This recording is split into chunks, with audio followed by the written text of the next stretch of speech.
This podcast may not be for all listeners. Listener discretion is advised.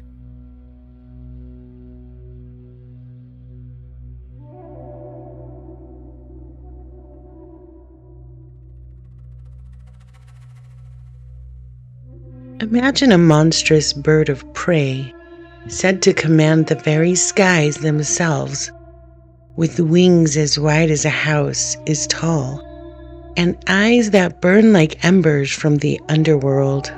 They say thunder booms in its wake when the Thunderbird takes to the air, and lightning dances at its command, a sight that would surely strike fear into the hearts of those who witness it. From the darkest corners of Native American folklore to the modern reports of bewildered wilderness, the Thunderbird remains a creature of unexplained power and unspeakable dread, a symbol of the unknown and the supernatural. So join me as I soar into the unknown and stare into the abyssal eyes of a cryptid that refuses to be silenced by the ages.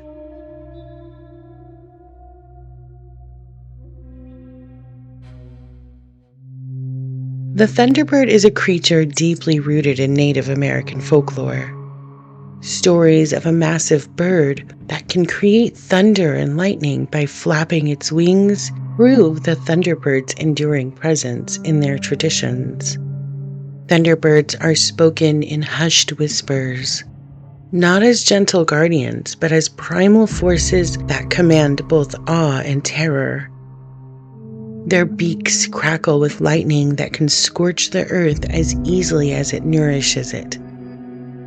The thunder that rolls from their wings is a drumbeat of power, a reminder that their mercy is as fleeting as a summer storm. They grant rain, storms, thunder, and lightning, and provide protection for humans against evil spirits. But they demand more than a simple thank you in return.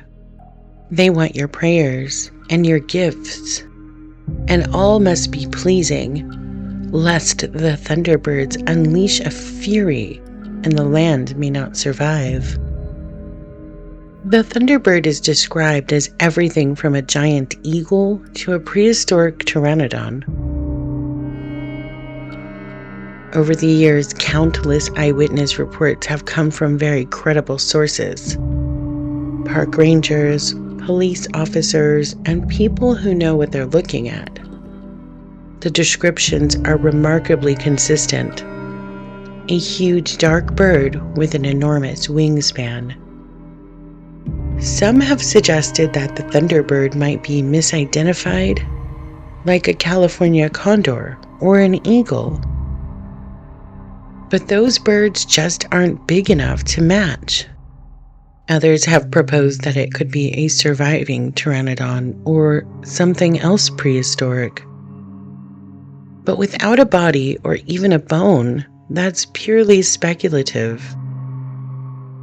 Regardless of the native tribe, all feared but respected the Thunderbird.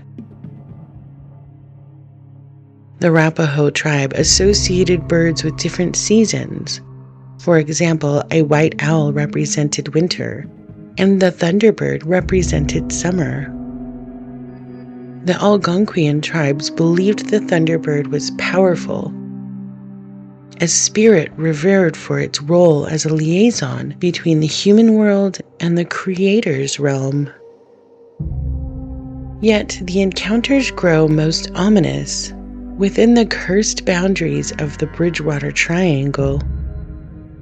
This mystical landscape, steeped in a history of unexplained occurrences, seems to draw the bird's colossal shadow ever closer, each sighting a whispered warning carried in the wind. If you're unfamiliar with the Bridgewater Triangle, scroll back through my previous episodes. I've done a complete episode on the area. It is a hotspot for paranormal activity and Native American spirits and myths. One of the most chilling encounters with this colossal bird unfolded under the foreboding skies of Tucson, Arizona. The haunting tale first emerged in the flickering candlelight of a newsroom, immortalized in an article within the yellowed pages of the Tombstone Epitaph on April 26, 1890. The article stated that two ranchers found a winged monster in the desert. They described it as a creature resembling a giant alligator with a long serpentine tail and impossibly vast wings. When they stumbled upon the creature, it appeared exhausted or injured, only being able to fly short distances. Yet even in the creature's agony, its spirit endured. It turned on the ranchers, its ancient eyes burning with a feral gleam. The men stood firm against this monstrous wrath. With hands steady and hearts pounding, they aimed their rifles and fired. The sound of the gunfire shattered the desert stillness, echoes ringing out across the dunes. The creature howled, a sound that was an enraged bellow. Still driven by primal fury, it pressed on, the miles disappearing between its tortured form, until at last, with one final defeated beat of its wings, the creature collapsed. It lay there, a motionless mountain, its long tail twitching once, twice, before falling still. The desert was silent once more. The only sound was the ragged breathing of the two men. They stood over the beast, their chests heaving, their faces pale with the aftermath of the horror. For they had killed a creature and banished a legend back into the depths of our nightmares. The two men approached the beast with a mix of awe and trepidation. They had faced down the impossible and emerged victorious.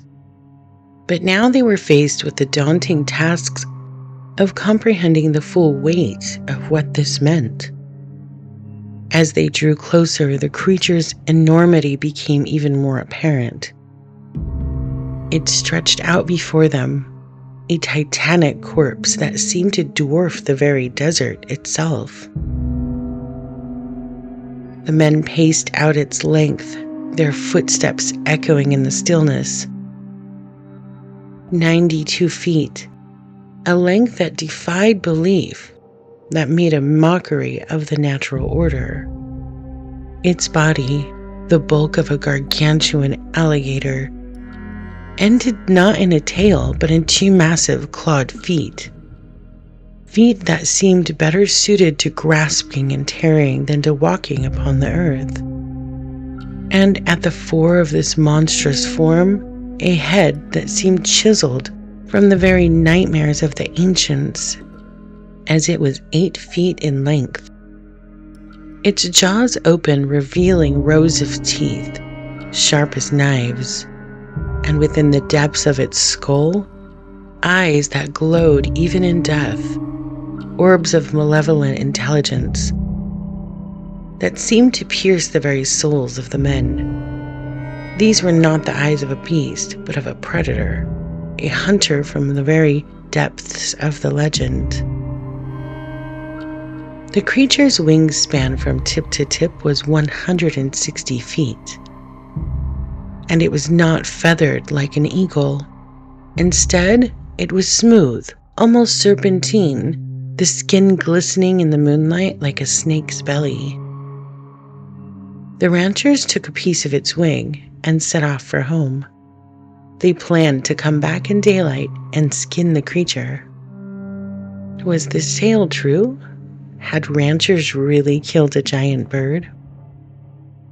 In 1963, a writer named Jack Pearl wrote for Saga magazine and claimed that the article published in the Tombstone in 1886 had a photo of the bird nailed to a wall. He stated the photo featured 6 men in front of the bird with their arms outstretched.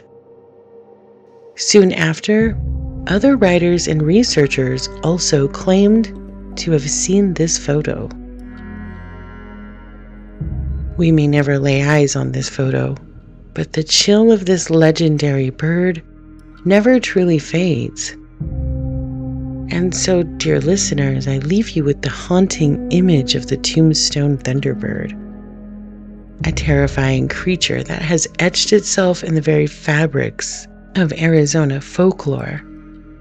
They say on certain nights when the desert winds howl through the abandoned streets of Tombstone, you can still hear the thunderous beat of its wings. A chilling reminder that some mysteries are better left in the unexplained realms.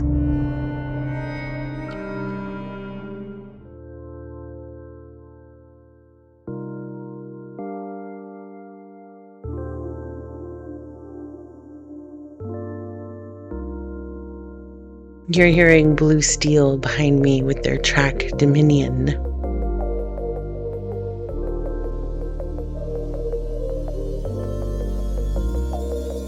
The Thunderbird is more than just a legend. It symbolizes the untamed fury lurking in the heart of any storm.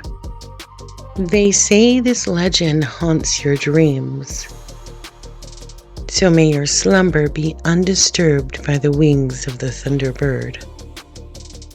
Until next time, keep the fear alive, my terrifying tribe.